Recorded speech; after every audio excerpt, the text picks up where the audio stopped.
Rumah sakit tua.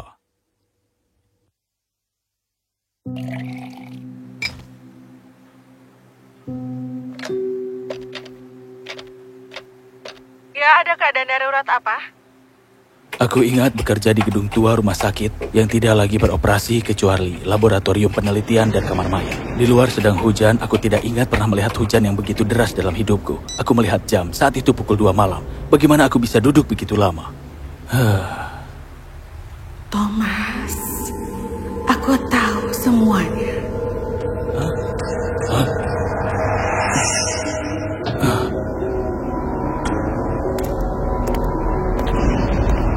Aku mencoba memesan taksi, tetapi menyadari bahwa internet di ponselku tidak berfungsi, tidak ada jaringan.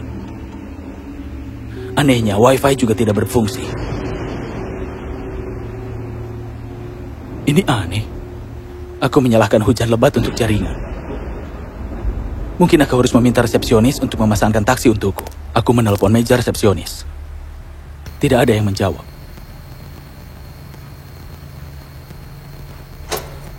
Apa semua orang pergi? Apa hanya aku yang ada di sini? Resepsionis? Keamanan? Itu adalah hal yang menakutkan. Aku tidak berbohong. Aku berhenti di Research Lab 02 untuk memeriksa apakah ada rekanku yang masih ada dan ruangannya kosong. Resepsionis juga kosong. Aku mengangkat telepon untuk menelpon gedung rumah sakit baru. Telepon ini juga mati. Ini aneh. Aku memutuskan aku akan turun dan mencoba mendapatkan taksi di jalan. Menjadi basah tidak bisa dihindari sekarang dan itu lebih baik daripada diam di rumah sakit sendirian.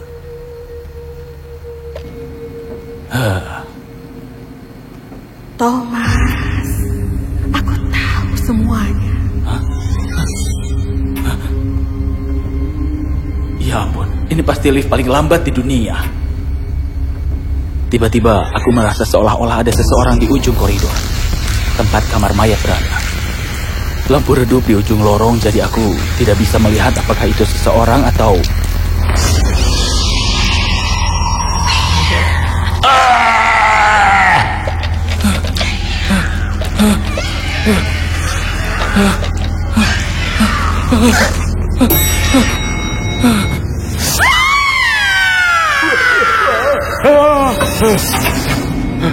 Ada rumor tentang gedung yang dihantui, tetapi tidak ada dari kami yang menganggapnya serius. 20 tahun sebagai dokter di rumah sakit itu, dan aku belum pernah melihat hal seperti itu. Aku gemetar, aku ingin muntah. Mengapa begitu gelap di sini? Apa? Ya ampun, mereka benar-benar harus menutup gedung ini. Aku terus berjalan menuju pintu utama. Pada awalnya aku tidak menyadari bahwa pintu itu menjauhiku. Kemudian, itu mengejutkanku. Apa yang terjadi? Aku mulai panik.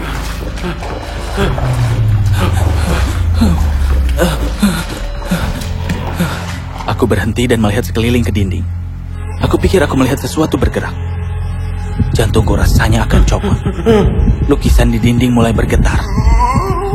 Dan gambar-gambar di dalamnya, sosok-sosok itu mulai bergerak.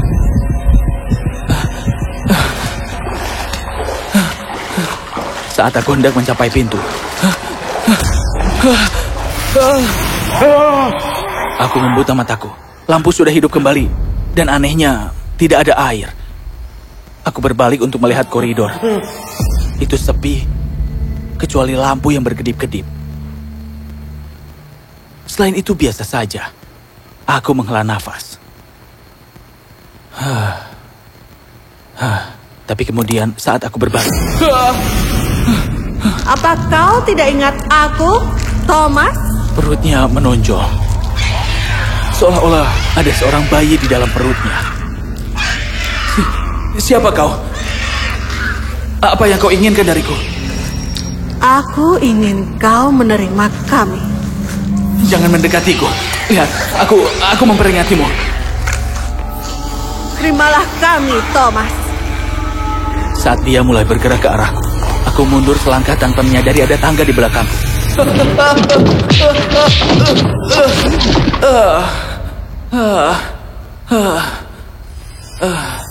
Jangan berani-berani lari dari kami, Thomas. Aku berdiri dan mulai berlari menuruni tangga.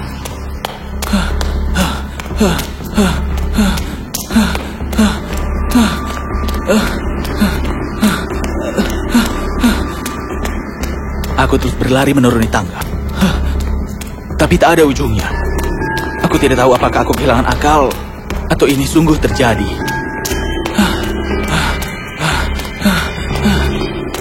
Hei.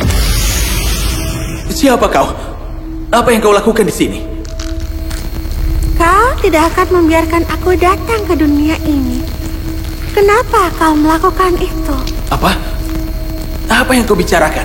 Tunggu, tidak. Dia melompat. Gadis kecil itu melompat. Aku berlari ke jendela dan melihat ke bawah.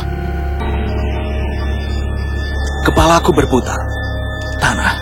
Tanah terlihat lebih jauh dari yang sebenarnya. Dan sepertinya aku berada di lantai 30. Tapi gedung itu hanya memiliki 12 lantai. Bagaimana bisa? Aku mengeluarkan ponsel dari sakuku. Dan masih saja belum berfungsi. Saat itulah aku mendengar suara yang sama lagi. Thomas, aku tahu semuanya. Aku berbalik dan berlari menuju pintu. Apa? Aku kembali ke lantai yang sama di mana aku berada sebelumnya. Lampu masih berkedip dan telepon di resepsionis berdering. Aku merasa sangat lega. Aku berlari ke arahnya. Halo? Aku terjebak di sini, tolong bantu aku. Halo, Thomas? Thomas, ini aku, Anita. Aku telah memeriksanya lagi. Aku yakin kalau aku hamil. Ketika aku bicara, tiba-tiba aku mendengar suara aku. Seolah-olah aku yang lain juga berada di telepon. Anita, kau tahu harus apa? Kita harus menggugurkan bayi itu. Tidak, Thomas. Aku ingin merawatnya. Ini adalah bayi kita, Thomas. Tapi Anita... Maafkan aku, Thomas. Itu tanda cinta kita. Dan Thomas, aku juga akan memberitahu Rebecca. Anita, jangan. Kau tidak akan melakukan hal seperti itu. Dia adalah istriku. Tapi Thomas, dia harus tahu. Dia itu adalah adikku. Aku tidak bisa menyembunyikan darinya. Baiklah. Dengarkan aku. Biar aku datang menemuimu, oke? Mari kita bicara dulu. Dan cari tahu bagaimana cara memberitahunya, oke? Jangan katakan apapun padanya sebelum kita bertemu. Baiklah, Thomas. Aku mencintaimu. Dah. Saat aku berdiri memegang telepon mendengarkan percakapan antara aku dan adik iparku, kenangan kembali menghampiriku. Aku ingat bahwa 2 hari yang lalu, setelah aku menerima telepon dari Anita, aku pergi menemuinya dengan rencana yang sudah siap di kepalaku. Terima kasih sudah datang. Kau tahu aku sangat membutuhkan dukunganmu selama ini. Foto siapa itu? Oh, itu bukan foto. Itu sebuah ilustrasi. Aku membuatnya. Aku membayangkan bagaimana putri kita akan terlihat. Dan akhirnya menggambar ini. Thomas, aku tidak sabar untuk memulai hidup baru denganmu.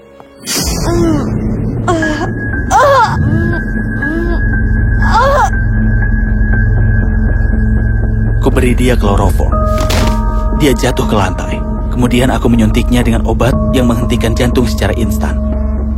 Itu tidak dapat dilacak setelah orang tersebut meninggal lebih dari 24 jam. Rencanaku berhasil dengan sempurna. Selanjutnya aku memasukkannya ke dalam bak mandi dan mengisinya dengan air. Dia akan tenggelam di dalamnya. Ketika polisi datang, mereka akan mengira dia terkena serangan jantung saat mandi. Keuntungan menjadi seorang dokter, kau tahu. Lalu aku meletakkan gagang telepon. Aku membunuh Anita. Bagaimana perasaanmu sekarang, Thomas? Anita, aku bisa menjelaskan semuanya. Thomas.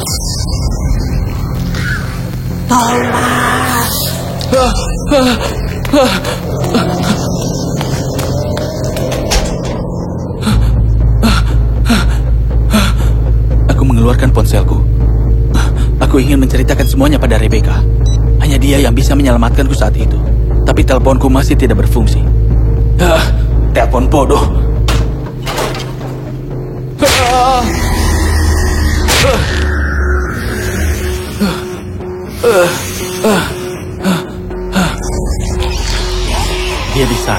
merangkak ke arahku.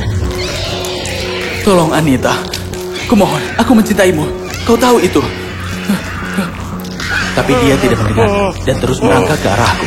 Aku memejamkan mata, memejamkan hingga tertutup dan kemudian sesuatu terjadi. Sesuatu yang tidak aku duga. Aku mendengar suara lemari kamar mayat ditarik keluar. Aku membuka mataku. Anita tidak ada di sana lagi. Aku melihat ke kanan ke arah lemari. Tubuhku membeku karena mayat di dalamnya adalah mayatku. Sebuah lubang peluru tepat di tengah dahiku.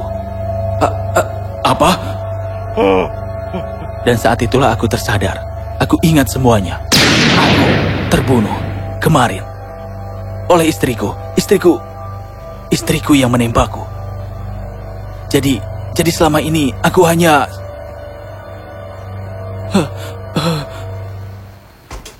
Aku ingat aku keluar dari kamar mandi kemarin. Istriku, Rebecca, sedang berdiri di ruang tamu mengenakan gaun satin merah tua. Hei sayang, kau terlihat cantik. Mau pergi ke suatu tempat? Thomas, aku tahu semuanya. Apa? Apa yang kau bicarakan? Dia mengangkat tangan kirinya untuk menunjukkan ponsel Anita. Kemudian dia memutar rekaman suara. Halo, Thomas. Rupanya Anita telah Thomas, merekam ini percakapan aku, terakhir Anita. kami. Aku telah memeriksanya lagi. Aku tidak pernah yakin berpikir kalau dia aku akan hamil. secerdas itu. Aku ketahuan. menggugurkan bayi itu. Kau tidak hanya menghancurkan satu, tapi 3 kehidupan. Jadi, aku sekarang akan menghancurkanmu. Sayang, aku bisa... Sudah terlambat. Dia telah menembakkan pistolnya. Halo, ada keadaan darurat apa? Suamiku telah membunuh adikku. Dan kemudian dia menembak dirinya sendiri.